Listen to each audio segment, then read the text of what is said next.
Boa noite a todos. O meu nome é Adriel. Eu moro em Minas Gerais. O relato que eu irei compartilhar com vocês é algo muito sobrenatural que aconteceu comigo. A minha irmã mais nova tem ouvido as histórias do canal há alguns dias e sempre me fala que eu tenho que compartilhar a minha experiência com vocês. E aqui estou eu. Na verdade, eu nunca tive coragem de contar a ninguém, exceto a ela. Já ouvi coisas semelhantes por aqui, o que me deixa um pouco mais confortável. No entanto, me apavora ainda mais saber que essas coisas sinistras estão perambulando por aí. Bom, eu vi a minha avó apenas umas 6 vezes em toda a minha vida. Algumas vezes de longe e outras foi próximo da minha casa. A minha avó nunca esteve presente na vida da minha mãe e quando ela quis estar na nossa, a minha mãe simplesmente não deixou. Ela era sempre o último recurso. Como por exemplo, quando meu pai sofreu um acidente na estrada, os meus padrinhos estavam fora da cidade nessa época e eles eram as pessoas que sempre cuidavam da gente. Então a minha mãe não teve uma outra escolha a não ser nos levar para a casa da minha avó. O bairro dela tinha ruas de terra batida e ficava na encosta do morro. A casa da minha avó era uma das mais altas e haviam pouquíssimas casas ao redor. Nas 2 vezes que eu fui lá, eu gostava de me sentar na escada de madeira com a minha irmã mais velha, observando toda a comunidade. Naquela vez, não sabíamos exatamente o porquê de nos deixarem ali, mas sabíamos que era algo importante, pois a minha mãe nunca faria isso sem motivo. A minha avó nos acolheu sem fazer perguntas e nos disse que havia preparado algo para o jantar. Estávamos com muita fome, mas não queríamos experimentar o que ela havia feito. Eram ossos de costela de carne. Ela tinha preparado muito bem, mas como vocês sabem, é pura gordura. Quando o vimos, ficamos meio sem jeito, mas dissemos a ela que poderíamos experimentar se não houvesse mais nada. Ela disse que não e que iria à casa de uma amiga que vendia quentinhas durante a semana e com certeza teria algo de janta para a gente. Ela se preparou para ir ao lugar, vestiu uma jaqueta bem larga que a cobria toda. Disse que um dos sobrinhos havia deixado para ela. Era necessário algo assim para aguentar as baixas temperaturas naquele morro. Antes de sair, fez chocolate para a gente beber, abriu a porta e o vento soprava muito forte e alto. Eu não sei se ela viu alguma coisa ou apenas teve um pressentimento, pois ela disse que iria nos deixar trancados e que em hipótese alguma deveríamos abrir a porta para ninguém, mesmo que fosse a minha mãe ou meu pai, mesmo que fosse alguém que amássemos muito. E logo ressaltou: escute bem, até eu voltar, não abram para ninguém. Estão me entendendo? Confesso que eu achei aquilo tudo muito estranho, porque era claro que se fosse a minha mãe ou o meu pai que chegasse, eu iria abrir a porta. Cerca de 15 minutos depois, a minha irmã estava olhando pela janela e me disse que a vovó já estava voltando. Eu também não perdi tempo e corri para ver, e de fato, a vi caminhando a uns 40 metros de casa. Ela estava caminhando mais devagar que o normal. Deveria ser por conta do frio, mesmo estando enrolada no casaco, pois eu imaginei que ele não deveria estar fazendo o efeito necessário. Então, se aproximou da porta, mas não abriu. A minha irmã foi até a porta também e perguntou para ela se estava tudo bem. E ela logo respondeu: ah, sim, eu estou. Porém, eu não posso colocar a chave por causa do frio. Abre aqui para mim, neta, por favor. Só que alguma intuição fez a minha irmã não fazer isso.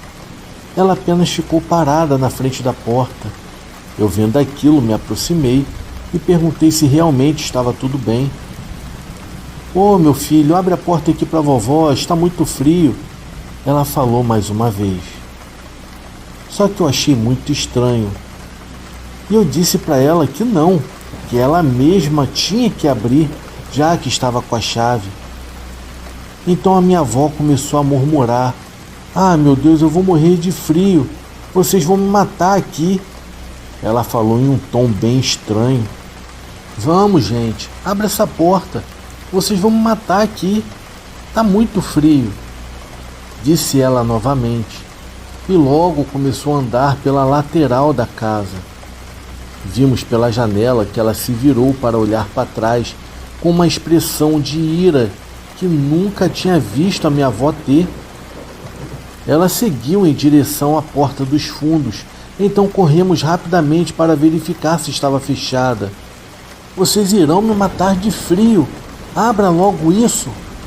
Ela repetia sem parar, e na última vez que disse isso, sua voz soou diferente, como se fossem muitas pessoas falando ao mesmo tempo.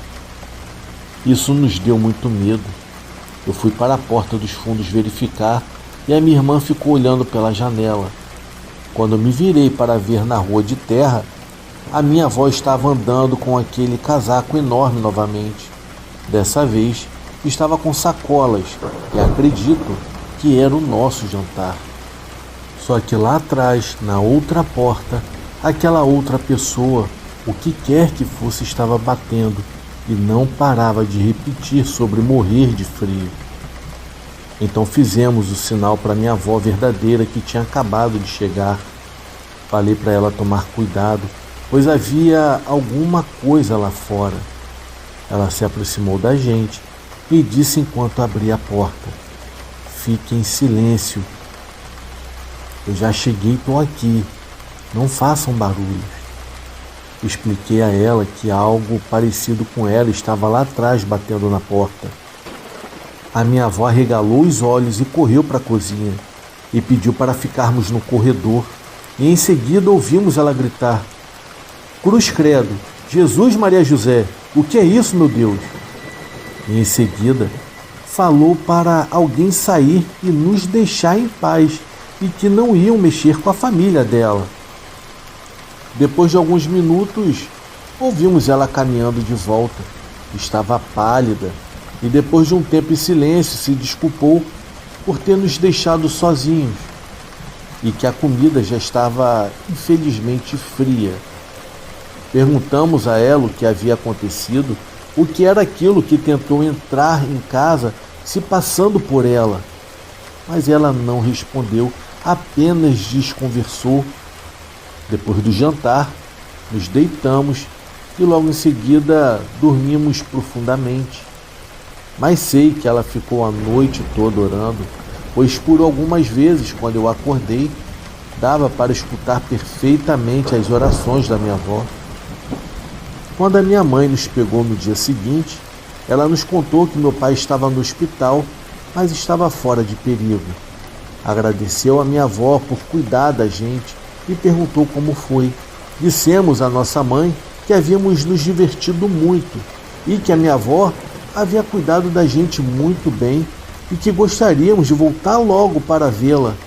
Mas para nossa surpresa, a nossa avó disse que não. Por enquanto não, pois ela tinha muita coisa para fazer. A minha mãe fez uma cara de raiva na hora e falou: "Não se preocupe, não vou trazê-los para ficar com você. Já foi trabalho demais, eu sei disso." Depois daquele dia, não voltamos mais à casa da minha avó. Pelo menos não enquanto éramos menores. Depois ela se mudou e às vezes que a vi, eu perguntei sobre o ocorrido e ela sempre falava que não se lembrava de nada. E que talvez eu estivesse imaginando coisas. Ou então foi um sonho que eu confundi com a realidade. Bom, esse era o seu jeito de escapar e não falar nada. Mas eu sei muito bem o que havia acontecido. Pessoal, esse foi o meu relato. Eu espero que goste. Fiquem com Deus.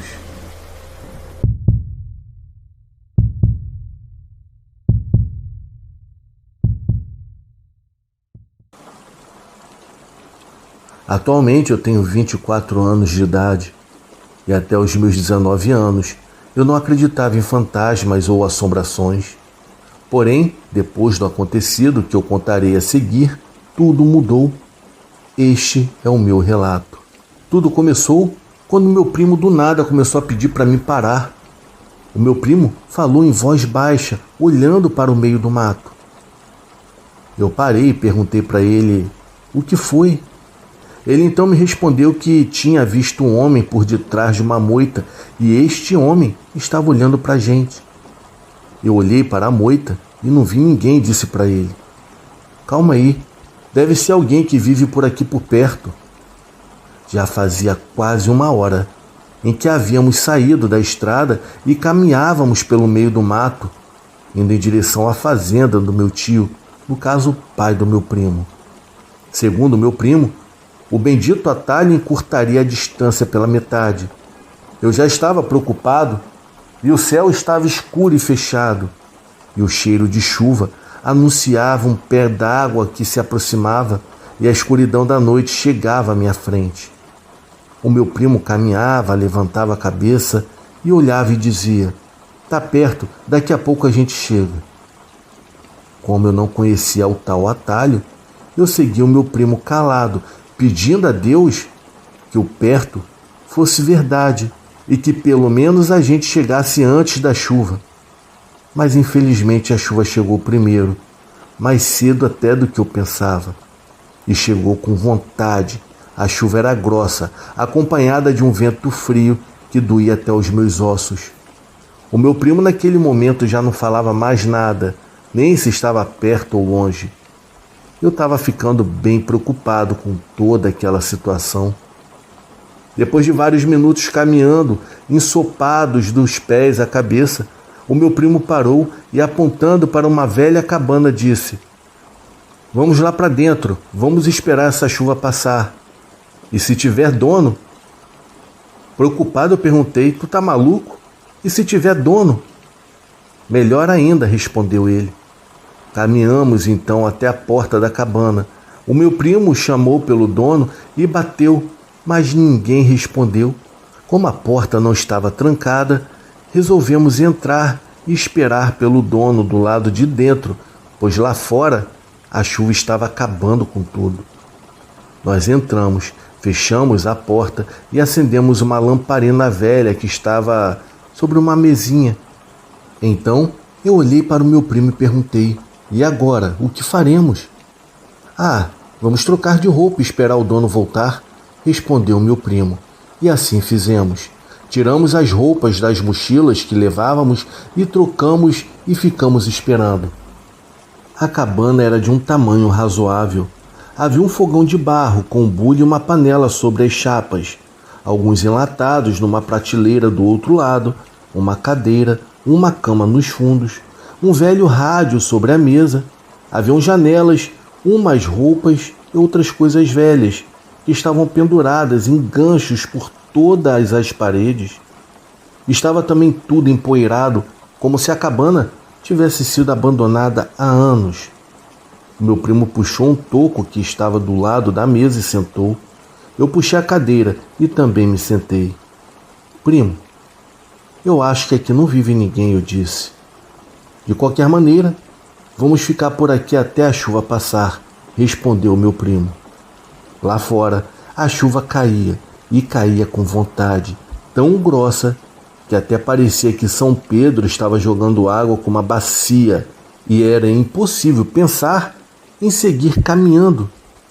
Sabe, vamos dar um jeito de agasalhar e dormir? Nós jogamos as mochilas contra a parede perto da cama e deitamos com as cabeças sobre elas. Nem eu e nem o meu primo conseguimos dormir, pois estávamos preocupados com a chuva e com o dono da cabana que não chegava. Umas 2 horas depois, o querosene acabou e a lamparina se apagou. A escuridão era imensa, apenas iluminada por uma fraca claridade que entrava pela janela. As horas passaram, a chuva continuava forte do lado de fora, e o sono pouco a pouco foi chegando e acabamos dormindo. Mais tarde, eu acordei com um barulho de pisadas do lado de fora da cabana. O dono parecia ter chegado. Eu cutuquei o meu primo e ficamos os dois sentados esperando que ele entrasse. A porta foi aberta, mas a gente não conseguia ver ninguém. O meu primo olhou para mim assustado e perguntou cochichando se eu tinha visto quem havia entrado. Eu não respondi, apenas balancei a cabeça em sinal de que não. Alô, tem alguém aí? Nós entramos na sua cabana para fugir da chuva. Desculpa a invasão. Minutos se passaram e o silêncio continuava, e nosso medo aumentava a cada segundo. De repente, para o nosso espanto e terror, a cadeira foi puxada até encostar no fogão e eu quase tive um ataque do coração. O meu primo estava agarrado ao meu pescoço, eu tremia igual uma vara verde. Mas onde estava o dono da cabana que nada falava e a gente não via? Outros minutos se passaram sem nenhum movimento, até que de repente, a lamparina, que já havia acabado o querosene horas antes, acendeu por alguns segundos e voltou a se apagar. Aqueles segundos foram o suficiente para ver que além de nós, não havia mais ninguém na cabana. Aquela situação só piorou. Quem abriu a porta? Quem puxou a cadeira? E quem acendeu a lamparina? A vontade de sair correndo era enorme, mas a chuva continuava forte. Resolvemos então esperar por mais um pouco. Cada segundo dentro daquela cabana era um tormento, um desespero. Porém, minutos mais tarde, o pior aconteceu. O rádio foi ligado e começou a chiar, mudando de uma estação para outra, isso sem parar. O rádio está sem pilhas, disse o meu primo, aumentando ainda mais o meu pavor. Tem certeza? Sim. Depois de alguns minutos ouvindo aquele som estranho, ele pegou a sua mochila e disse: eu não aguento mais, vamos sair. E a chuva? Perguntei. Sem se importar com a minha pergunta, o meu primo começou a caminhar nas pontas dos pés, indo em direção à porta. Eu, é claro, fui atrás dele e sem olhar para os lados. No momento em que o meu primo tocou a porta para abrir, nós ouvimos uma estranha voz dizer às nossas costas: já vão? Aquilo foi a gota que faltava. O meu primo logo gritou e eu gritei também, e apavorados abrimos a porta e saímos como loucos indo em direção ao mato, para bem longe da maldita cabana. Segundo meu tio, o dono daquela cabana havia falecido há pelo menos 2 anos atrás. Boa noite a todos.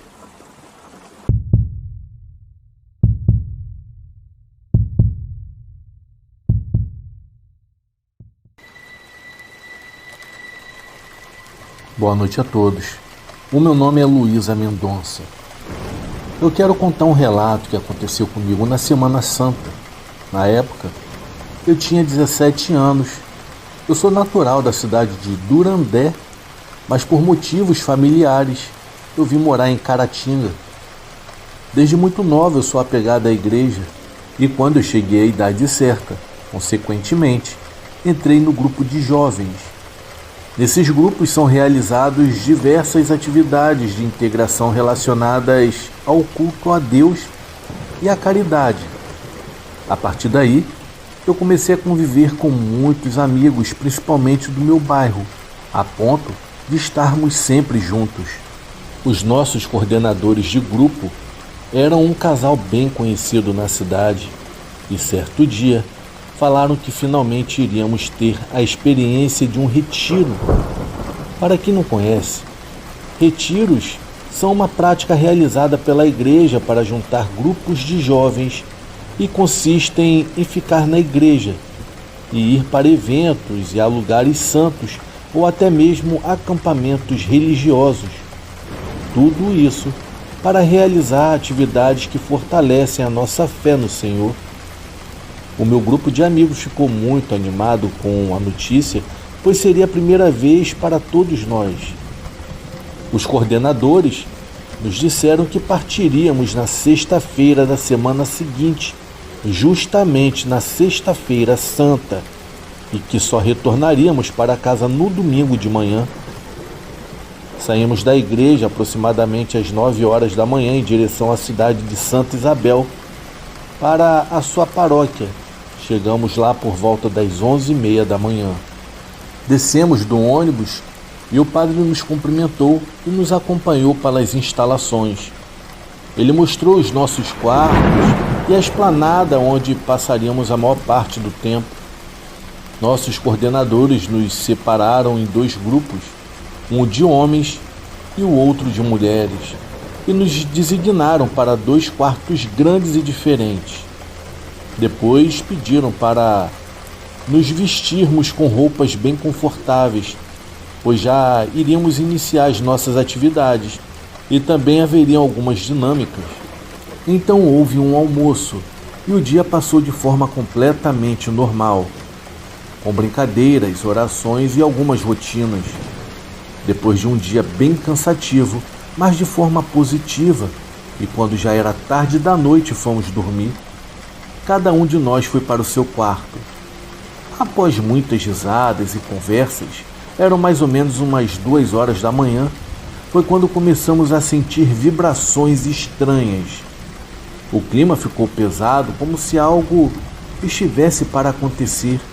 E então, aconteceu. Gritos de partir o coração começaram a ser ouvidos.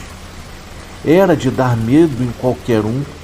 Eu nunca tinha ouvido um desespero assim antes e nunca vou conseguir superar aquilo.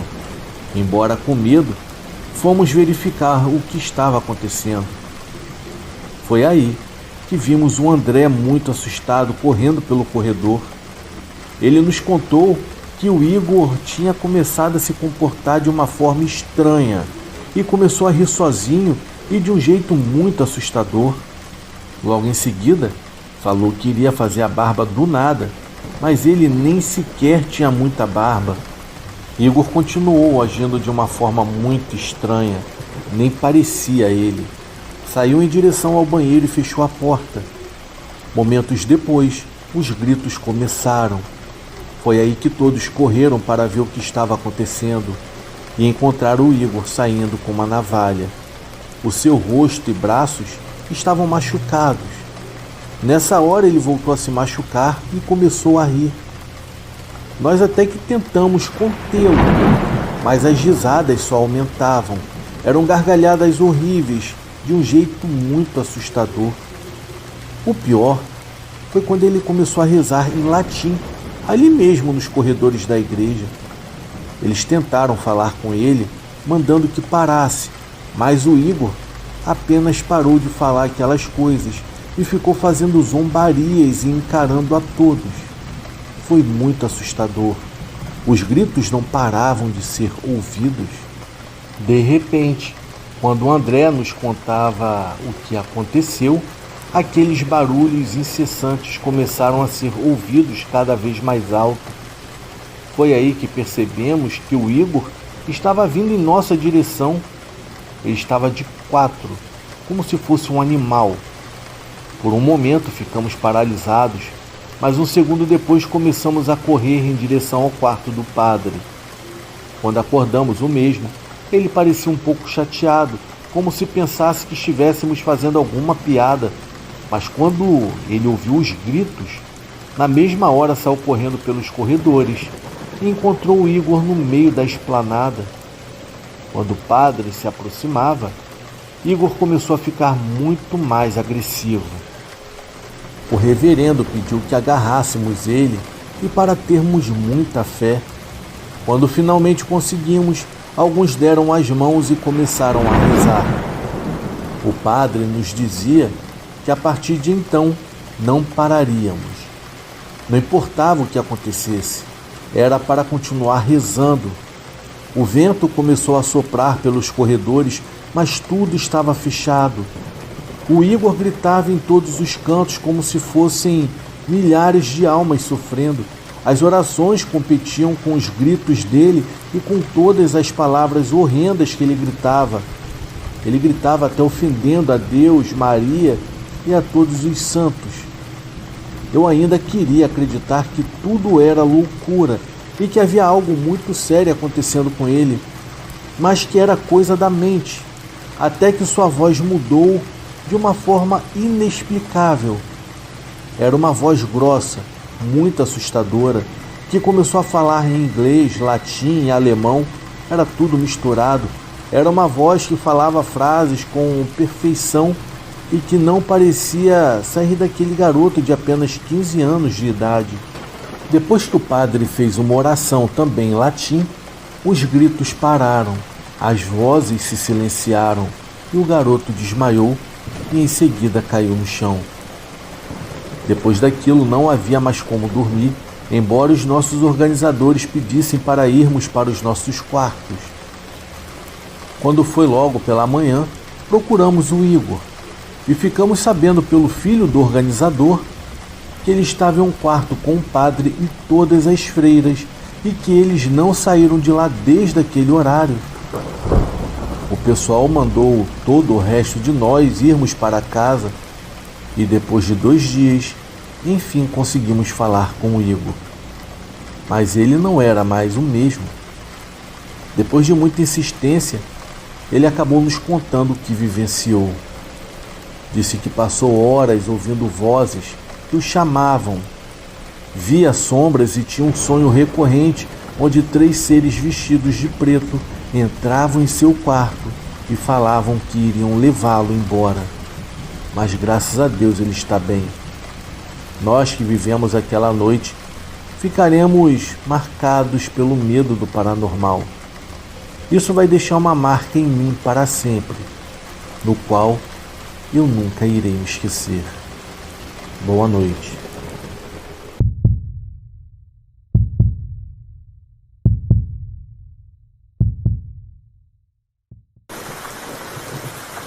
O caso de hoje é sobre um incidente ocorrido no estado do Rio de Janeiro, em uma fazenda onde foi avistado um ser estranho.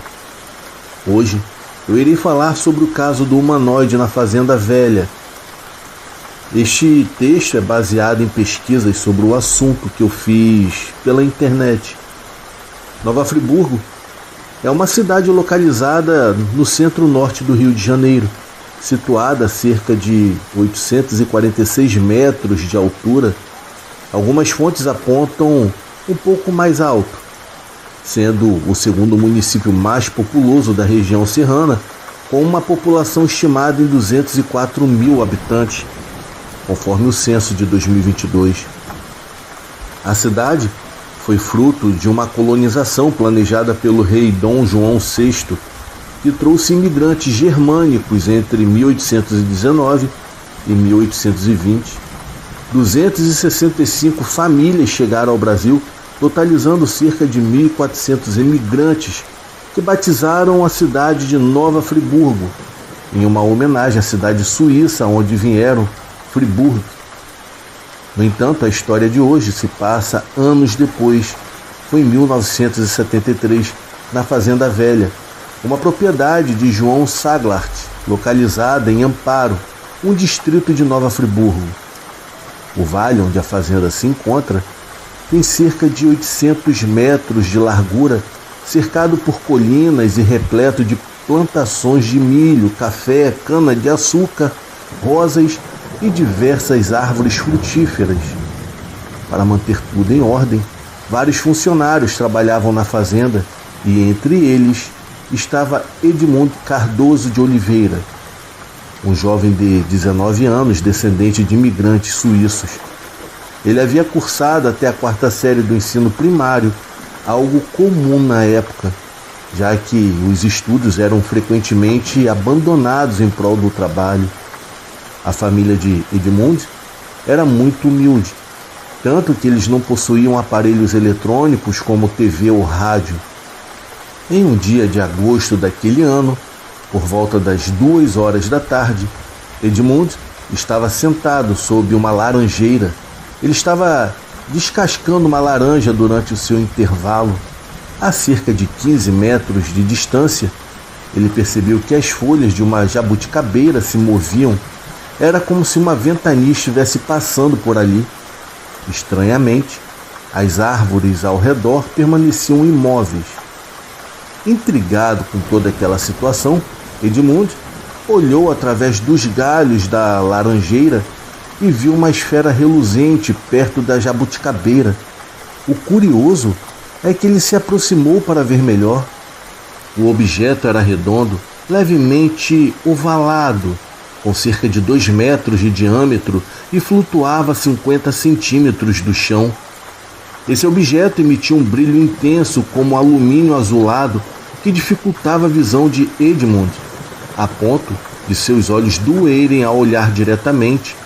No centro do objeto havia um cinturão verde escuro em alto relevo. Apesar de ser algo desconhecido e inesperado, Edmund se aproximou até onde conseguia, cerca de 1 metro do objeto. Ele notou que havia um cilindro no topo feito do mesmo material, com cerca de 4 a 5 metros de altura e 50 centímetros de diâmetro. No topo desse cilindro haviam lâminas dispostas em forma de cone invertido, girando lentamente no sentido anti-horário, completando uma rotação entre 1 a 3 segundos. Parecia uma hélice na parte superior do objeto. O vento gerado pela hélice era forte o suficiente para movimentar tanto a jabuticabeira quanto o cedro nas proximidades, que media mais de 20 metros de altura. Enquanto observava, Edmund percebeu que o cilindro balançava de um lado para o outro, como se estivesse prestes a cair. Temendo o pior, ele se afastou alguns metros do objeto. Foi então que ele ouviu um som semelhante ao de uma porta de metal se abrindo. Ao olhar novamente, Edmund viu uma pequena porta de cerca de 1 metro de altura e 50 a 70 centímetros de largura, que se abriu na parte inferior do objeto, abaixo do cinturão. Observando com bastante atenção, ele notou que as paredes do objeto tinham cerca de 5 centímetros de espessura e que o interior era completamente escuro. Após alguns segundos, uma figura humanoide saiu da porta. O ser tinha cerca de 1,20 m de altura e precisou se curvar para passar pela abertura. Estava totalmente coberto com uma roupa preta, semelhante a um macacão de plástico, com esferas maiores na região do peito, diminuindo em direção às extremidades. Usava luvas cinza escuras e bota da mesma cor. Havia uma faixa em seu pescoço e uma máscara com orifícios para os olhos e a boca. Nas costas, carregava uma caixa metálica cinza com aproximadamente 55 centímetros de altura e 45 centímetros de profundidade. O ser parecia flutuar enquanto caminhava indo em direção a Edmund, movendo-se lentamente, com os braços e cabeça flexionados em ângulo reto, como se fossem semelhantes a algo sanfonado. Após alguns passos, quando um humanoide se aproximou a cerca de 1 metro, Edmund, apavorado, fugiu correndo por entre as árvores. Ao chegar à fazenda, ele logo procurou a sua chefe, Dona Maria Teresa, tentando explicar o que havia acontecido, mas estava tão nervoso que não conseguiu falar. Um outro funcionário da fazenda, chamado Antônio Machado, conhecido como Tião Gago, foi até o local indicado por Edmund, mas não encontrou nada. Mais tarde, quando o dono da fazenda, João Saglart, chegou, Edmund já estava mais calmo e conseguiu relatar em detalhes o que havia vivenciado. Edmund em nenhum momento caiu em contradição e nem alterou nenhum detalhe, nenhuma das vezes em que contou a sua história. Nessa época, a rádio de Friburgo e a revista O Cruzeiro registraram o aparecimento de um disco voador nos arredores da cidade. Por isso, João, o dono da fazenda, levou Edmund às emissoras de Friburgo, que teriam admitido que o fato era autêntico, mas acabaram não transmitindo essa história em nenhuma emissora. O caso, mesmo assim, chegou a ser estudado por ufólogos e, segundo os arquivos da Sociedade Brasileira de Estudos sobre Discos Voadores, foi associado a um evento ocorrido na cidade de Kinula, na Finlândia, no ano de 1971. Esse caso envolvia 2 lenhadores, Inter e Esko, que teriam avistado uma entidade vestindo uma espécie de uniforme de astronauta ou mergulhador que caminhava devagar, medindo aproximadamente 90 centímetros de altura. A descrição é bastante semelhante ao da Fazenda Velha. Esko, um dos envolvidos, teria inclusive queimado a mão ao encostar em uma das botas do ser, o que foi associado à possibilidade dele ter, na verdade, tocado a esteira de energia sobre o qual o ser caminhava. Os 2 casos ocorreram com intervalo de 2 anos. O da Finlândia aconteceu em fevereiro de 1971. Já o da Fazenda Velha foi em agosto de 1973.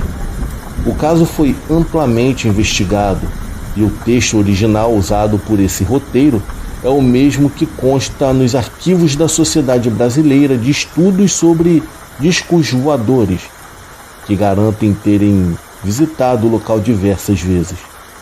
Mesmo sendo interrogado em várias ocasiões, Edmund nunca alterou a sua história original.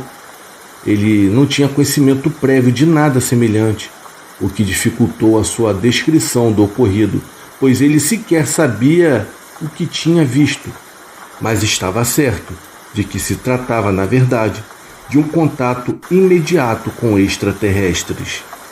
Já o seu chefe João, após desconfiar, descobriu outros avistamentos semelhantes e ajudou Edmund a ter uma compreensão mais clara do caso.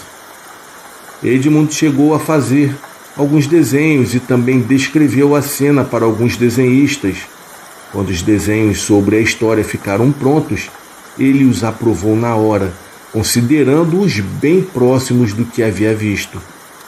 A cidade de Nova Friburgo tem vários relatos de avistamentos OVNIs ao longo dos anos, com registros em fotos e vídeos, e durante a quarentena, esses relatos aumentaram drasticamente.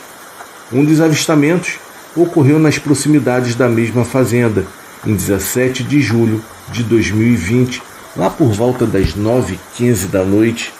Uma família que morava no alto da Caledônia, aproximadamente 10 quilômetros de distância da Fazenda Velha, estava testando a iluminação de luzes de LED no salão de festas de um sítio que alugavam para eventos. Lá ouviram um barulho estranho, como se algo estivesse vibrando no ar do lado de fora, comparado até ao som de uma turbina de avião. Os cães começaram a rosnar e a latir. Curiosa para saber o que era, uma das testemunhas, identificada como Karen, saiu e voltou segundos depois assustada e gritando, pois havia um objeto voador estranho parado no céu. Foi nesse momento que um homem identificado apenas como André e a sua filha de 11 anos, Júlia, teriam visto um clarão enorme em cima das árvores de eucalipto, quase sobre a casa. O objeto tinha um formato arredondado, ovalado, e emitia uma luz forte na parte superior de tonalidade lilás e na parte inferior uma luz completamente branca, além de emanar uma névoa densa por todos os lados. Esse objeto media aproximadamente uns 20 metros e a sua luz era tão intensa que transformou a noite em dia. Poucos segundos depois, como se tivesse percebido que estava sendo observado, o objeto disparou em alta velocidade na vertical, sem emitir som algum, subindo incrivelmente rápido e assim desaparecendo da visão de todos. A família ficou tão assustada que entrou na casa, trancou todas as portas e janelas e, mesmo assim, não conseguiram dormir com medo de que o objeto retornasse.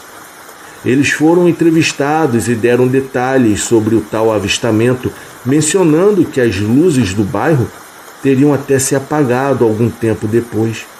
Além disso, outras testemunhas corroboraram com o avistamento, afirmando ter visto as mesmas luzes com as mesmas cores em outras partes do bairro. Bom, Eu espero que gostem desse relato. É um relato que não foi enviado por ninguém, e sim por pesquisas aqui do canal. E é isso, eu espero que gostem. Se vocês gostarem, eu gostaria que vocês deixassem o feedback de vocês em comentários, para que eu possa trazer mais mistérios ocorridos sobre casos ufológicos, ou então de outros temas que são misteriosos até os dias de hoje. Eu desejo a todos uma boa noite.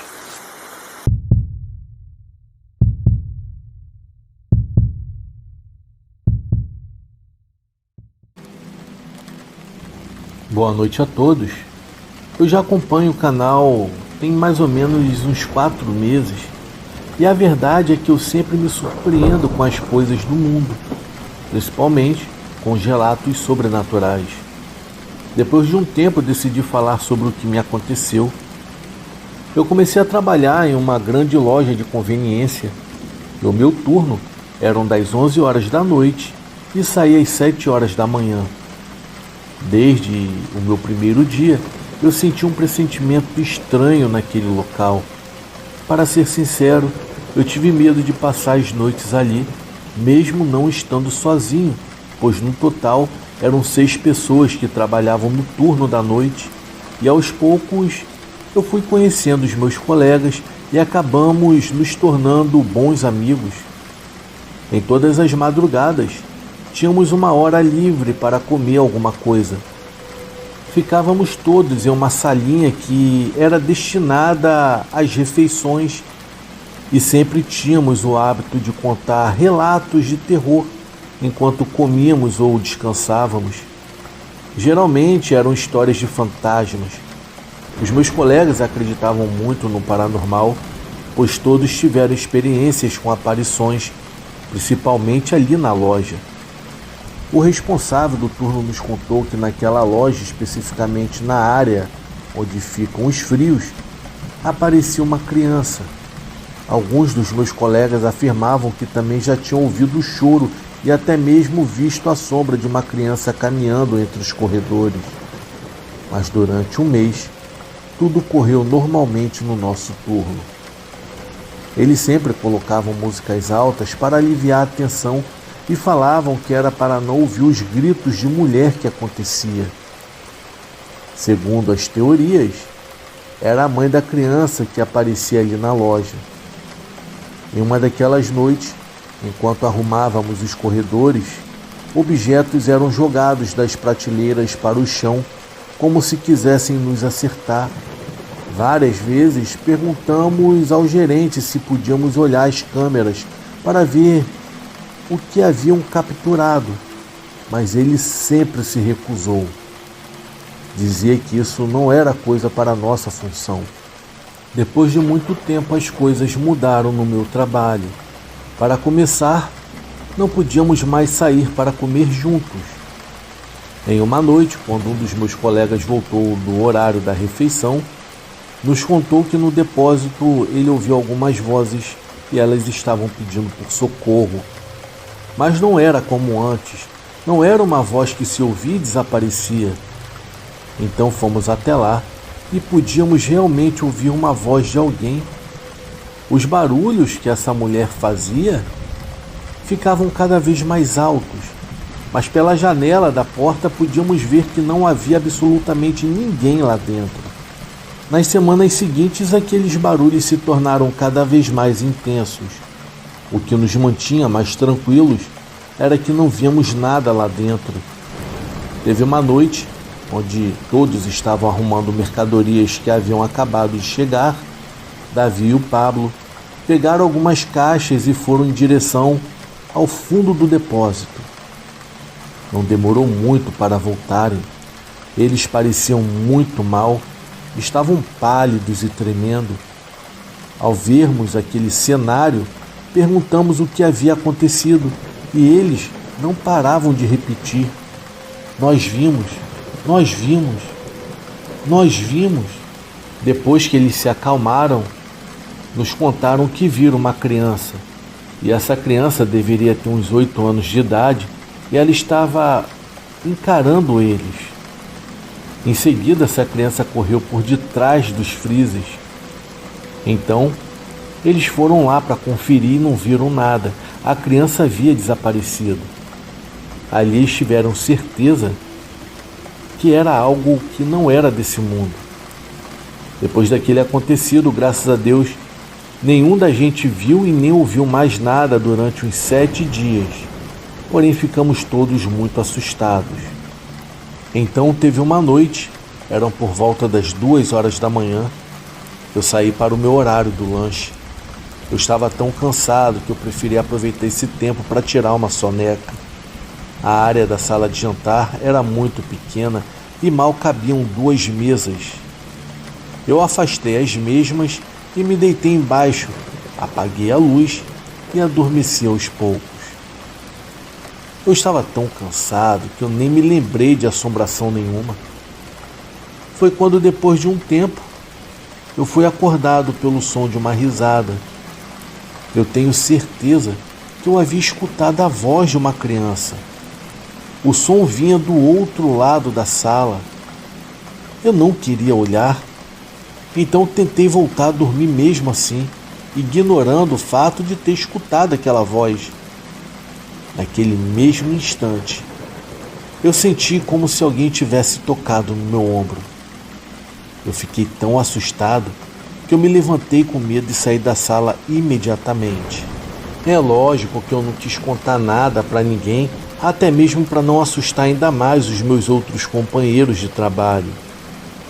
Porém, alguns dias depois, nos mudaram para o turno da noite. Depois de um tempo, eu acabei pedindo demissão para um trabalho melhor e agora não tenho mais contato com os amigos que ficaram lá. Se eu souber de mais alguma coisa, com certeza eu irei relatar aqui no canal novamente. Esse foi o meu relato. Eu espero que gostem.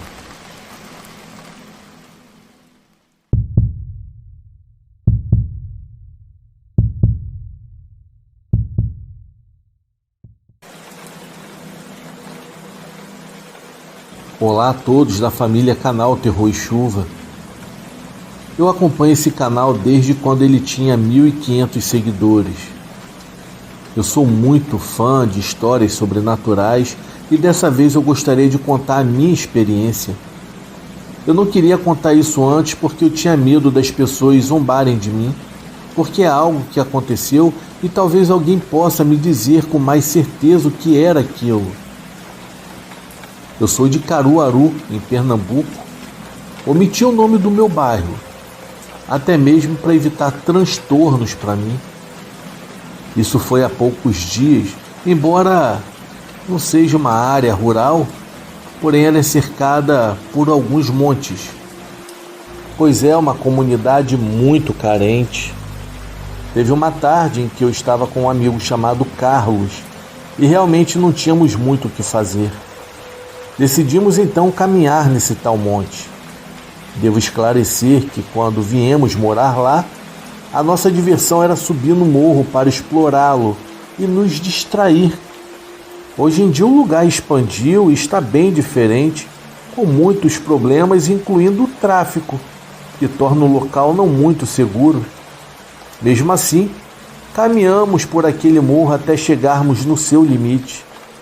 Estava marcado por uma enorme queda de terra solta, resultado da escavação de máquinas pesadas, pois algumas empresas fazem essas atividades ali perto. Estávamos lá, olhando o pôr do sol, conversando sobre muitas coisas do cotidiano, quando de repente olhei para trás e entre os arbustos eu consegui ver algo se movendo. Já estava quase anoitecendo. Eu não consegui nem gritar, pois era muito assustador. É difícil para mim descrever o que eu vi, mas a coisa mais próxima que eu posso encontrar como referência é um ser assustador com unhas grandes e uma pele bem pálida. Era como ver um homem quase transparente, extremamente magro.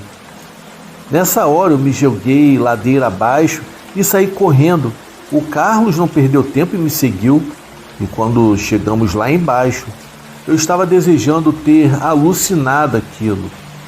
Queria pensar que o Carlos só correu atrás de mim para me seguir. Porém, a primeira coisa que ele fez quando chegamos lá embaixo foi perguntar se eu havia visto aquela coisa e que diabos era aquilo.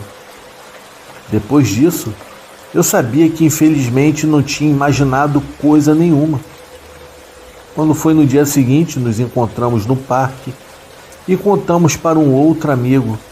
Ele só nos perguntou se estávamos bem de cabeça.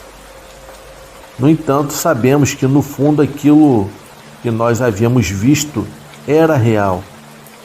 Eu gostaria de saber se alguém já teve algum encontro semelhante a este.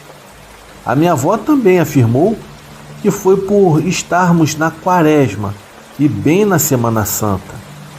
E que nessa época, na verdade, é bom ficarmos em casa para assim evitarmos o pior. Bom, pessoal, o relato foi curto, mas eu espero que gostem. Desejo a todos uma ótima noite.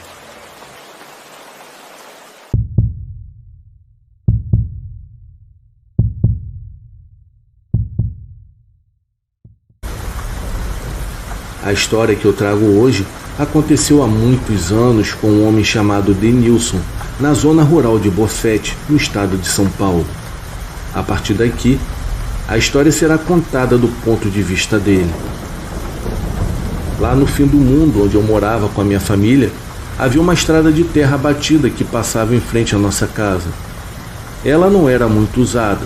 De vez em quando passava algum carro ou caminhão, mas era algo bem raro. Depois da nossa casa, só havia mais duas e eram bem distantes uma da outra. O meu pai havia comprado aquele pedaço de terra pouco antes de se casar com a minha mãe e juntos, com muito suor e dificuldade, ergueram a nossa casa. Mas mesmo assim, vivíamos bem, assim como os meus irmãos. A vida era bem tranquila, de uma paz que só quem vive no interior conhece. Tínhamos um vizinho que morava em uma das poucas casas depois da nossa, chamado Murici. Ele já era bem idoso, um dos mais antigos daquela região. Diziam até que ele tinha nascido na época do Império, mas eu não posso afirmar com certeza. Ele não era uma pessoa ruim, mas era muito fechado e não tinha família. Em uma noite durante a Quaresma, eu estava sentado na beira da casa, debulhando umas espigas de milho. Foi quando eu vi um barulho de latas batendo uma nas outras. Eu olhei para a estrada, mas não havia nada ali. A iluminação era bem pouca, vindo apenas da nossa casa. Eu continuei a tarefa e o barulho das latas recomeçou. Junto com ele, ouvi um lamento. Parecia alguém que gritava coisas impossíveis de entender enquanto chorava e se lamentava. Era algo de te deixar paralisado. "Passa para dentro, menino", disse o meu pai vindo de lá de dentro, fechando a porta atrás de mim. Perguntei a ele o que era aquilo, mas ele apenas me mandou ficar em silêncio. Já minha mãe começou a pedir para que os meus irmãos e eu rezássemos um Ave Maria, e assim fizemos, exceto pelo meu pai, que ficou parado de pé atrás da porta. Depois desse acontecimento, eu vi meu pai conversando com os nossos vizinhos no povoado. Todos diziam ter escutado aquele lamento. Quanto o seu Murici apareceu e trataram de contar para ele também, já que ele era o mais velho da região. Não é de hoje que isso passa por aqui. De tempos em tempos isso acontece. Aparece alguma coisa gritando, disse ele. Eu não sei se é sempre o mesmo, mas nessa estrada já passou muita coisa. Mas não se preocupe, é só ficar quieto em casa que logo vai embora. Sabe Deus para onde esteja indo. A partir daí, ficamos mais receosos em ficar do lado de fora depois do anoitecer. Certa vez, já era a hora da novela. Estávamos todos assistindo ou fazendo uma outra coisa. As janelas e portas estavam abertas por causa do calor. Um dos meus irmãos, o Josias, começou a acompanhar algo lá fora com um olhar curioso. Eu fui também colocar a cara na janela e lá fora caminhavam duas pessoas lado a lado, com uma manta cobrindo as cabeças e indo em direção ao fim da estrada. Elas andavam com uma certa dificuldade, mas não se soltavam. O meu irmão não disse nada, e eu também não. Observamos as duas até sumirem no fim da estrada, sem termos a certeza se eram pessoas ou não. Mas a pior noite de todas foi a que eu fiquei preso do lado de fora quando algo passou. Nessa época a gente criava algumas cabras e eu não tinha fechado muito bem a portinhola do cercado delas. Uma delas acabou escapando e o meu pai esbravejou comigo e me mandou ir atrás da bendita cabra. E lá fui eu, resmungando pela estrada. Eu acabei demorando muito tempo para encontrá-la porque eu não sabia em qual direção ela tinha ido. Eu não queria voltar para casa sem ela. Com medo da reação do meu pai, já estava praticamente escuro quando eu a encontrei comendo capim perto da casa do seu Muricy. Eu a amarrei com a minha cordinha e comecei a puxá-la de volta pela estrada. Já estava escuro, a noite estava encoberta e não dava para ver o caminho. Eu só saberia que estávamos em casa quando eu avistasse a lamparina em frente à nossa casa. Depois de uma curva, notei um pouco de luz ao longe vindo na minha direção. Eu não conseguia decifrar se era um bicho ou um carro ou até mesmo uma pessoa. Quanto mais eu andava, mais perto aquilo chegava. Embora se movesse bem devagar, eu comecei a ouvir um som distante, como gente cantando uma música. Eu fui vendo o ponto se transformar em várias pessoas de um branco acinzentado. A cabra logo se recusou a continuar naquela direção. Não havia para onde correr. Eu a puxei para a beira da estrada e me escondi no capim. E, para minha surpresa, a cabra também ficou quietinha ao meu lado. Mesmo abaixado, eu consegui ver o que era. Eram várias pessoas caminhando lentamente, uma atrás das outras. Algumas cantavam, já outras apenas rezavam. E algumas se lamentavam. Parecia uma procissão indo em direção ao fim da estrada. Elas demoraram a passar como se não tivessem pressa alguma. Só depois que o lamento passou, eu me levantei com cuidado e me certifiquei de que tinham passado. Eu e a cabra voltamos para a estrada. Eu estava assombrado por estar caminhando no mesmo caminho em que aquelas almas tinham passado.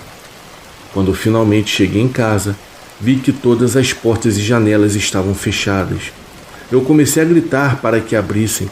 O meu pai e a minha mãe saíram desesperados enquanto os meus irmãos se amontoavam para ver o que acontecia. Eles me abraçaram e disseram que acharam que o pior havia acontecido comigo.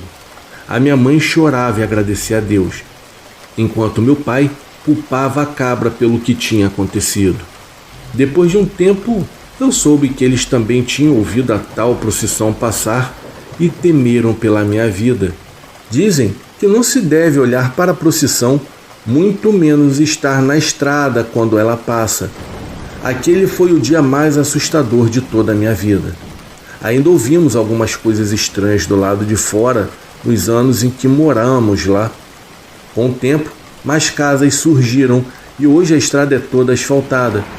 Já faz muitos anos desde a última vez que alguém ouviu algo de outro mundo passar por lá durante a noite. Mas eu não duvido. Em uma noite escura, quem garante que algo de outro mundo não vai passar naquela mesma estrada, como se fez tantas vezes antes? Sabe-se lá o porquê ou para onde estava indo. Esse é o meu relato, espero que gostem. Eu desejo a todos uma ótima noite.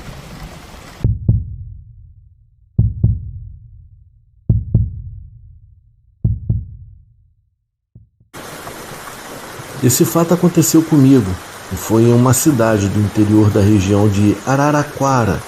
Na época, eu tinha por volta dos meus 18 anos de idade. Hoje em dia eu tenho 46 anos. Dentre todos os irmãos e irmãs da minha mãe, eu sempre me identifiquei muito com meu tio. No caso, o nome dele é Nico, e a minha tia Maria.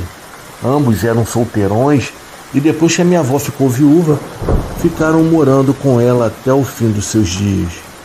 Por conta do apreço e carinho que eu tinha por eles, eu passava todas as férias escolares de julho, dezembro e janeiro inteiras com esses meus tios.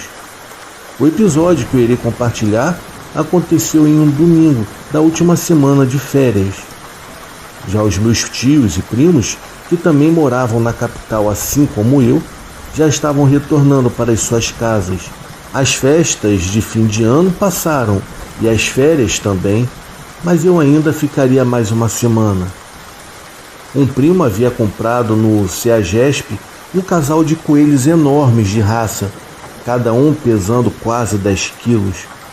Quando cresceram muito e estavam dando trabalho, ele conversou com meu tio Nico e os levou para o interior.